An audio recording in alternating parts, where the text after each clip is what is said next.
Okay. There. Hey, so honored to talk to you guys today, and it's really interesting. I've met a lot of really great people networking with all you, and have actually started working with a few of you in person. And quick shout out to Phil. Great lunch the other day, and I'll have to do it again here soon.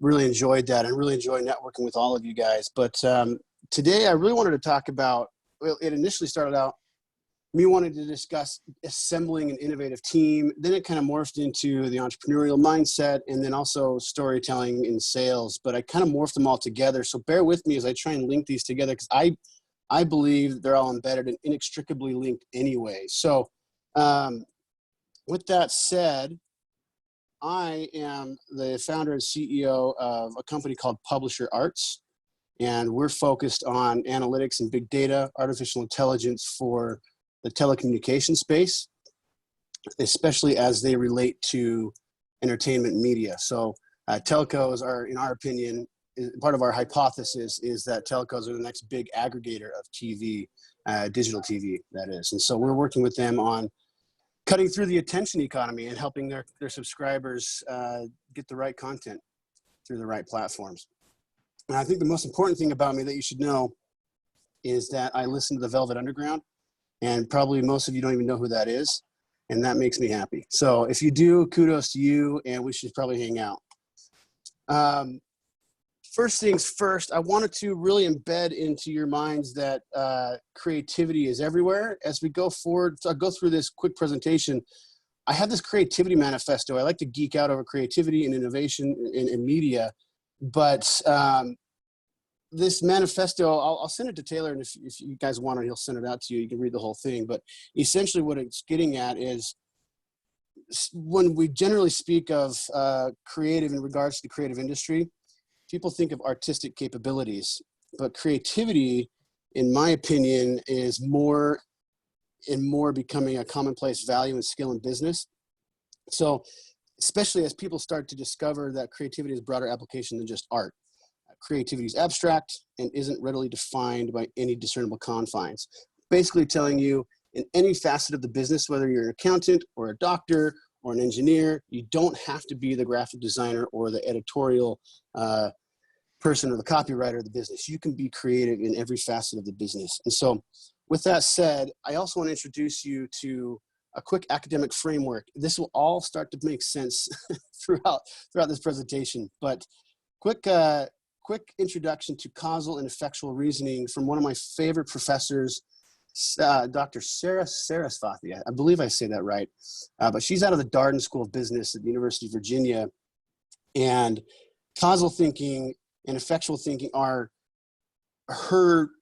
is what made her famous, her claim to fame. And these are two different innate styles of thought that are particularly applicable to business owners. And causal thinkers tend to start with a goal, and they take stock of the materials and means available to them, and then develop and carry out a step-by-step plan to achieve that goal. Effectual thinkers they work more fluidly. They begin with what they have at present, such as ideas, personal strengths, and materials at hand, and then work by combining the elements available to them and adjusting their plans as they progress.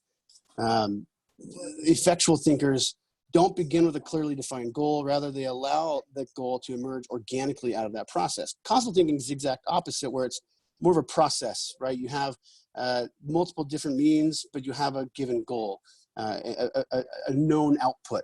And the way I use that, or the best example I use with undergraduate students when I teach this, is the examples of a chef, young Matt, going out to a restaurant and ordering from a menu versus a young Matt in his undergraduate days going back to his bachelor pad to an empty cupboard. And effectual reasoning is me going home to my empty cupboard, and I look in my cupboards and I see, oh, there's some top ramen, there's some peanut butter, and maybe a quarter gallon of milk. What can I make that would actually taste good? Most of the times it didn't taste good, but that's in essence what effectual reasoning is. Whereas the chef, you have multiple different options on the menu that you can choose from, but they all have a desired output. So this is important because, and this is also applicable to more than just entrepreneurs. This is applicable to intrapreneurs, those who are working within a company that you might have a product release coming up, or a different project within the company that you need to work on. So keep that in mind as we go through this. Is not just applicable for entrepreneurs. I want you to think about, if you're working for a company, this is also applicable to you. So what is an entrepreneur, or a leader for that matter? I've got a video here I'm going to share with you guys real briefly. Can you still see the video? Everyone, you good? Looks good. Cool. Notice how this guy, I wish this was me. I wish I had his dance moves. He's all alone at a music festival, letting himself be vulnerable and showing that he's not afraid to fail. He's just out there having a great time. And before you know it, he attracts one other guy to join him. This in essence is him looking for his similar archetype, right? And he's out there showing his vulnerability, and he's not afraid to fail. He attracts someone with a similar archetype. That 2 quickly turns into 3 greatest dance moves ever. That 3 quickly turns into 10. And before you know it, the entire hillside is jamming with people and having a good time. So I laugh every time I see this video, because it just brings a smile to my face. This guy started a revolution because he was not afraid to be himself. He was authentic, and he was real, and he was vulnerable. And those are some of the most organic and raw characteristics of a leader and as an entrepreneur. And I think there's 2 schools of thought. You can agree with these or not, but I tend to like these schools of thought. One is rich, one is king. Now, you can either choose to be rich, or you can choose to be king. Now, rich is basically starting a company, or taking it to an exit, making a lot of money, and then moving on to your next idea. Now, king, on the other hand, is control. Like, you build a company and you retain control of that company, whether it's a lifestyle business or a 6-figure income, but you retain control of that business for as long as you want, right? You can choose one or the other, but you can't choose both. Now, I think about that rhetorically. What do you want to be in terms of a leader, or an entrepreneur, or an intrapreneur? Do you want to be rich, or do you want to be a king, or queen for that matter? So as you're thinking about that, and really playing into the idea of what school of thought you want to play with, this is where we start to get into assembling your innovative team. Once you've understood yourself, you've made yourself vulnerable, you're willing to take some risk and willing to fail, now you've got to assemble an innovative team. And that's essential to fill skills gaps in the founding members' skill sets. Uncover the right juxtaposition of cohesion for vision, teamwork, and diversity. And that's important because it gives you multiple output variables with a given set of means, going back to that effectual reasoning principle. In the most simplistic terms, teams succeed when individual values match organization goals. This renders uncertainty obsolete, usually. I mean, obviously there are some outliers. But organically, the nascent company will become a culture and not have to build a culture. Now, Peter Thiel is really big on that. Venture capitalist, prominent VC in the Bay Area.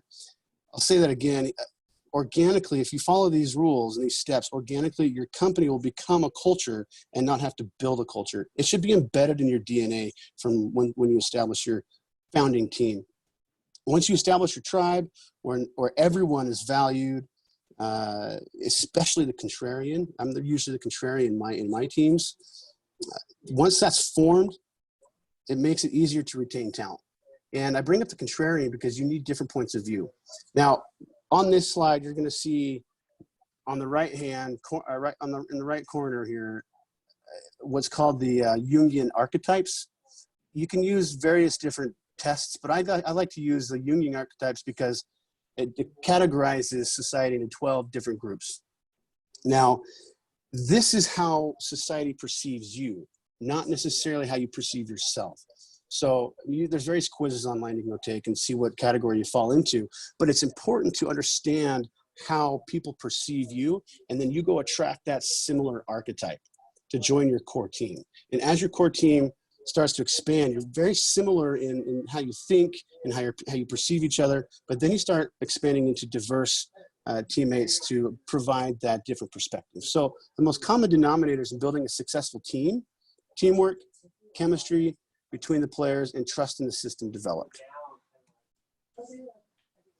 So now that we've got a good team, we have a good hypothesis, maybe you've got an assumption for a product that's turned into a hypothesis, you've tested that, you've run through the lean canvas model.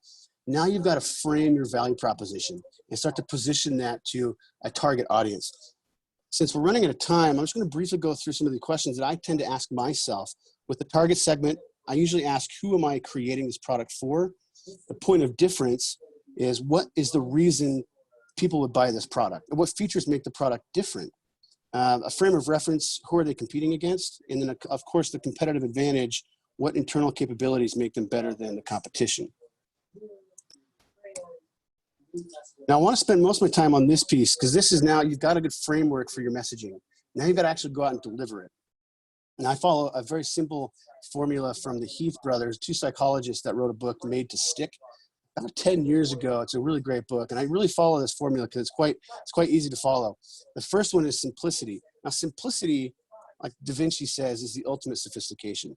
But simplicity isn't about dumbing down your message. It's about prioritizing your message. Think about Southwest Airlines will be the low-fare airline. What's the core of your message? Can you communicate it with an analogy or some sort of high concept pitch? Now, the second one, unexpected. To get attention, you have to violate a schema. For an idea to stick, it needs to do more than just surprise a person. It must generate interest and curiosity.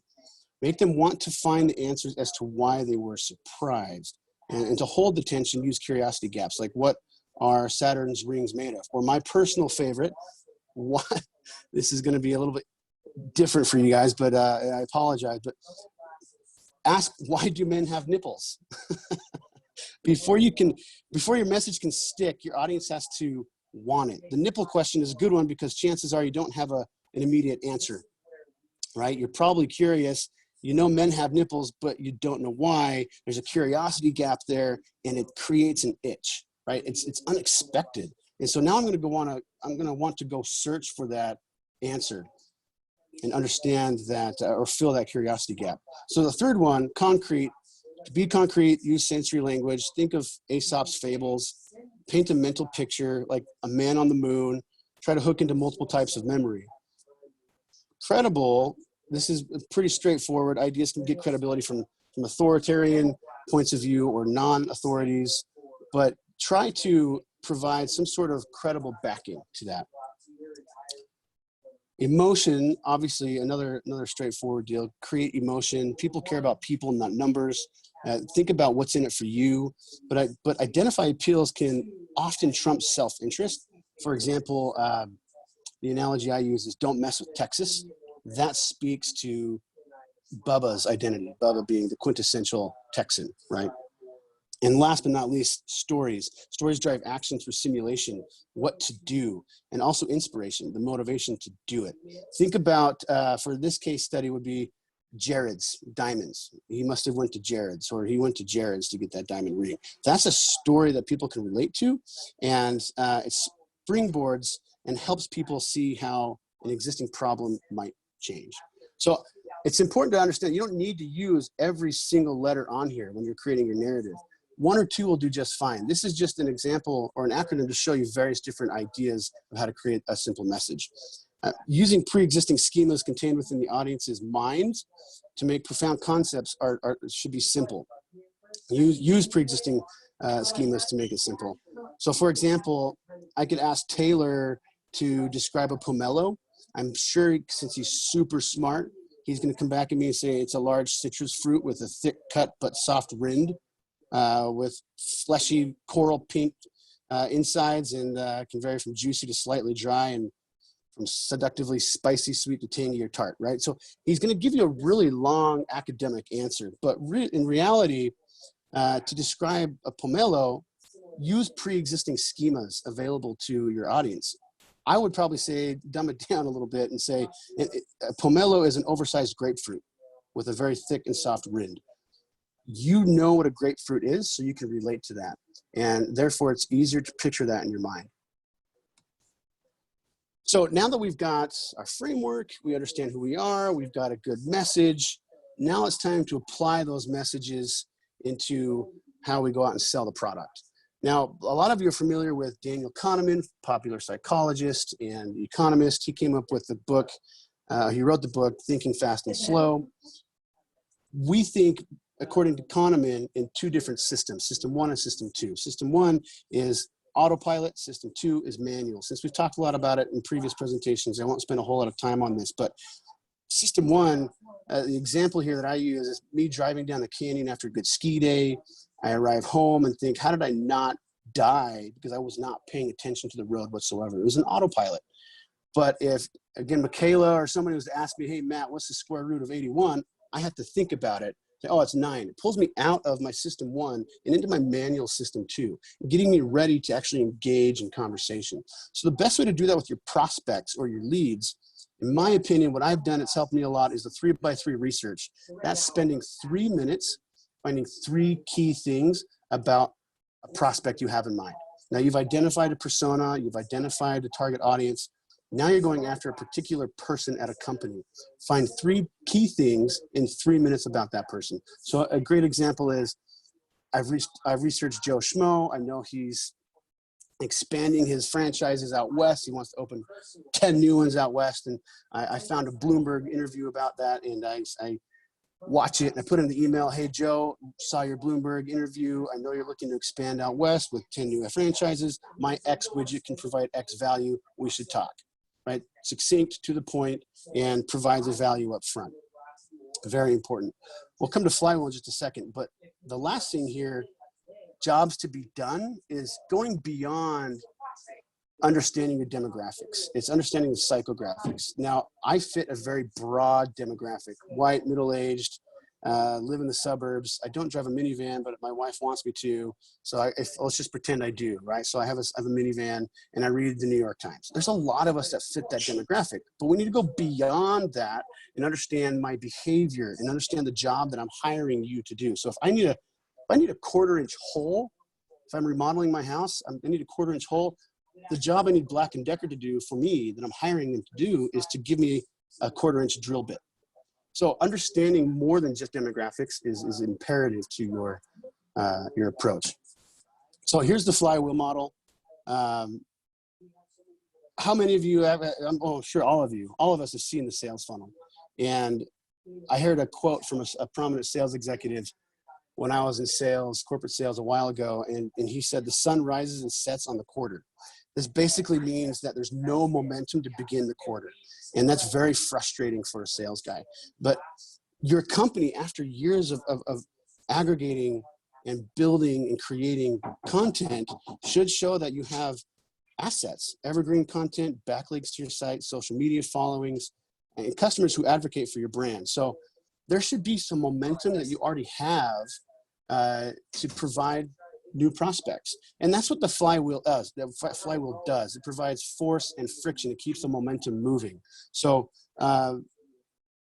basically, you use the assets that you have and apply them to this new flywheel model and create that momentum. So every month or every quarter, you don't have to start all over again. Now, that's very high level. I could spend probably an hour on each of these topics, but I think I want to leave a lot of room and time for questioning and Q&A. The last point I'll leave you with right now is consistency equals predictability. That's a very, I think that's probably early 2000s from the Predictable Revenue book, but I still think it applies today. As you're consistent in your prospecting, you're going to be able to predict more or less your sales targets. So with that said, I'm open for questions. I know that was very high level, but I'll give it back to you guys. I'd love to hear what kind of questions you have. Thanks, Matt. So everybody feel free to throw questions in the chat, or just unmute yourself if you've got questions or comments for some of the things Matt talked about. I'd love to hear if anybody is using the sales flywheel model versus the sales funnel model. And that was just interesting to me, but feel free to talk about anything else that you have on your mind based on Matt's presentation.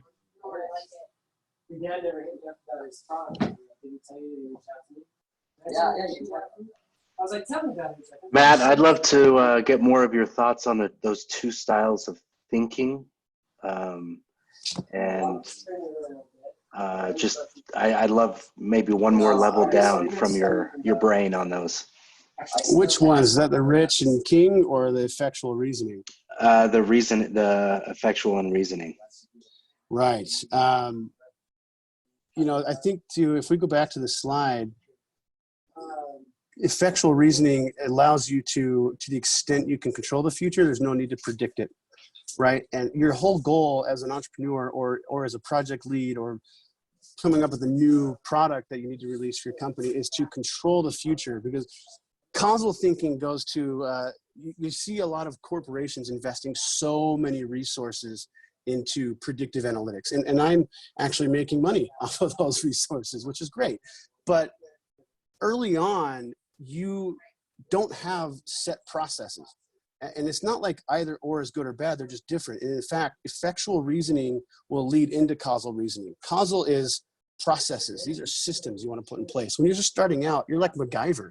You have duct tape, a toothpick, and some Legos, and you've got to create something, right? And what comes out of that is you don't know, but you're going to be able to control that. You can't predict it. But as that starts to get wheels and some legs and grow some momentum, you're going to want to start implementing various different systems and processes to be more linear, to replicate growth, right? So causal is all about growth. It's all about systems and processes rather than hypotheticals. Does that make sense, Landon? Yeah, it does. It does. Thank you. And that's very much an entrepreneur way of thinking. We're all kind of like, hey, I've got this idea, but I don't know how it's going to work, and I don't know where it's going to go yet. I only have a limited given amount of means, given set of means, and so it can go any which way, right? But once I get down one path that I've tested this hypothesis, I can then flip it on its head and start replicating my growth strategies and become more causal. So Matt, I just threw a question in the chat, and I was calling Sarah out in the group as well, but I'd love to hear your thoughts before maybe she answers on the flywheel versus funnel.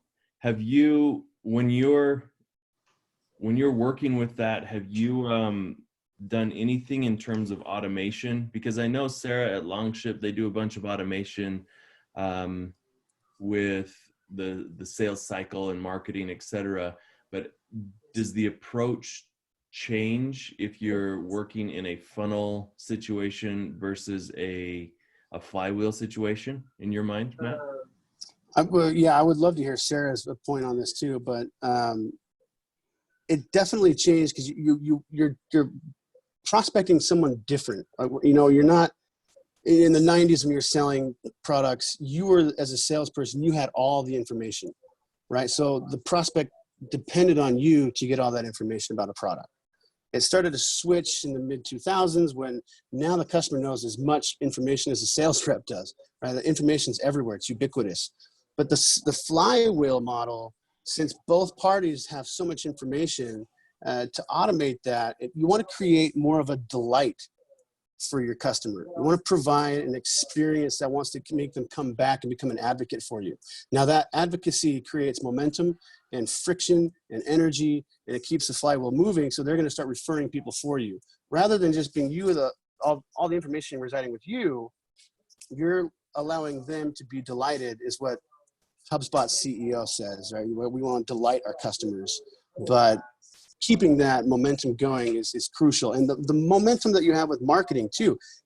I bet most companies here that we talk to, or most of you guys, some of your marketing agencies or departments could just shut off for a month and you're still going to get leads coming in. You're still going to get advocacy from your top consumers, right? And so you've got this machine and this spigot that's constantly on producing leads for you. And that's the whole idea, is to not have to stop and start every quarter. What do you think, Sarah? I'd love to hear your thoughts. So one of the big things that we really focus on, and you also covered this, so the flywheel really is the current model that most businesses should be running off of. You had mentioned earlier, Matt, like when you're first starting out, you may not have like a process, but I I've actually found somewhat the opposite to be true. We all have a process. We have, we call it the client journey. So you have a journey either for a client or for your employees. You have a journey for yourself. You have a journey that you want them to experience.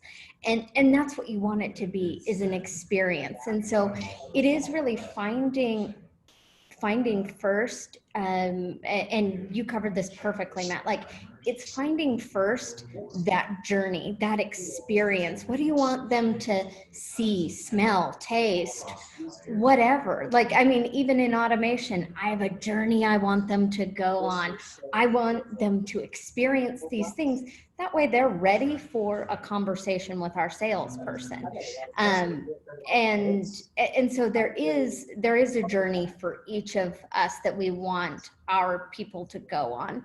And then once you understand the journey, you've rolled out that map, you've gone all of the different, you've mapped out exactly where you want them to go, then is when you really get into those tools. Like, you can't build the ship without first understanding where you're going.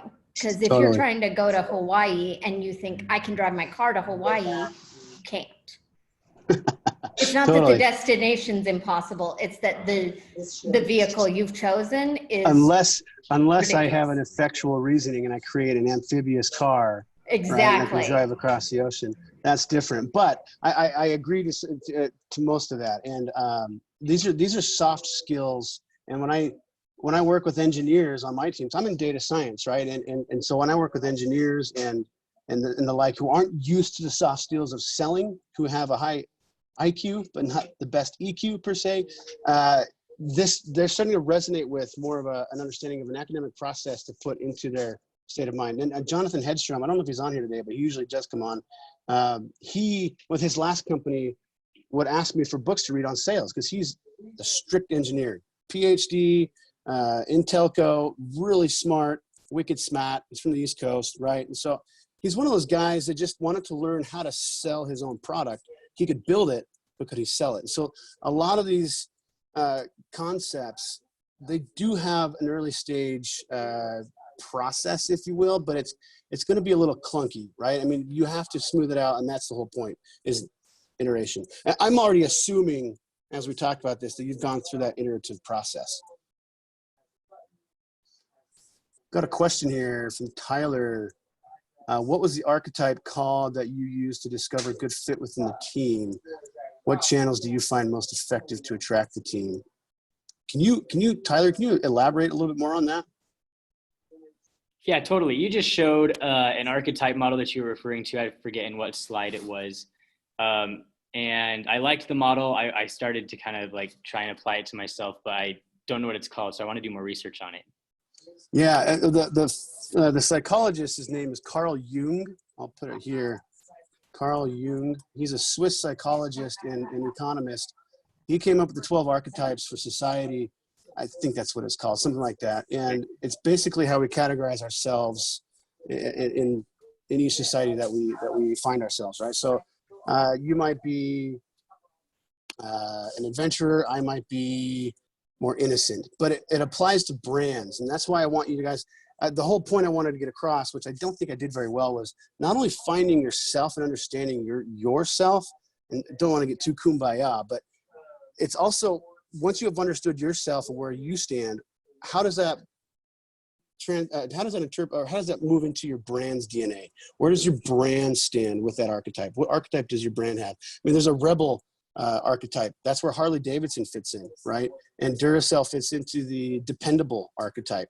So you've got to look at what part of your brand DNA do you want to be a part of, and how you're perceived by customers, investors, and the like.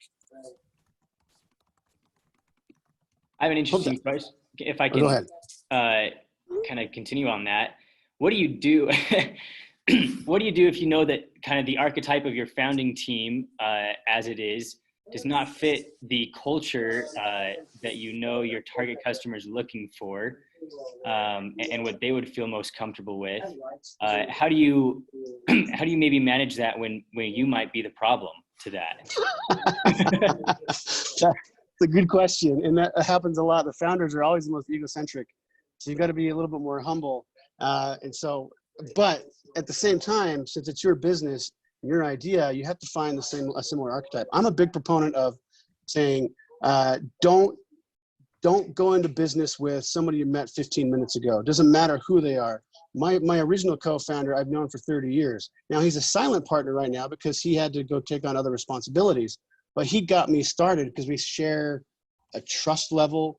He fills skills gaps that I have. Like, I'm not a finance guy, he is, and I trust him. But at the same time, we share that similar archetype, so we don't disagree early on, because we have to build energy. It's like the flywheel, where you have to crank it. It takes a lot of energy at the start, but once it starts moving, it's really almost impossible to stop. So I say at the very beginning, your co-founding team, or even if you're building a project internally in another corporation, try and find matches match up with you well at the core, right? And then bring on people who are contrarian to bring a different perspective. I think the contrarian is extremely important because they'll challenge you, and you need to be challenged. If everyone's homogenous in your thinking, you're not going to come out with an innovative product. And keep in mind, I will take 9 times out of 10, I will take a rock star team with an average product over a rock star product over an average team, right? The rock star team is going to crush it every single time, or 9 times out of 10, most of the time.